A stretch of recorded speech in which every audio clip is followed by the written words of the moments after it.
చేసేవారికి నేను కీడు చేయాలనుకోలా. అది మంచి మనస్సాక్షి. అంటే దేవుని సన్నిధిలో ఈ మంచి మనస్సాక్షి అంటే నీ మనస్సును గూర్చి సాక్ష్యం ఇచ్చేదే మనస్సాక్షి. ఏవండి, నీ మనస్సును గురించి, నీ జీవితాన్ని గురించి సాక్ష్యం ఇచ్చేదే మనస్సాక్షి. ఆ మనస్సాక్షి ఎవరి వలన కలుగుతుందంటే నీలో ఉంచిన దేవుని ఆత్మ వలన ఆ మనస్సాక్షి నీకు దొరుకుతుంది. హల్లెలూయా. ఆ మనస్సాక్షి నువ్వు పాడు చేసుకోకూడదు. ఆ మనస్సాక్షి నువ్వు పాడు చేసుకుంటే ఏం చేస్తావో తెలుసా అండి?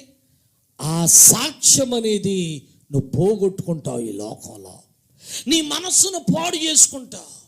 నీ మనస్సును పలు విధాలుగా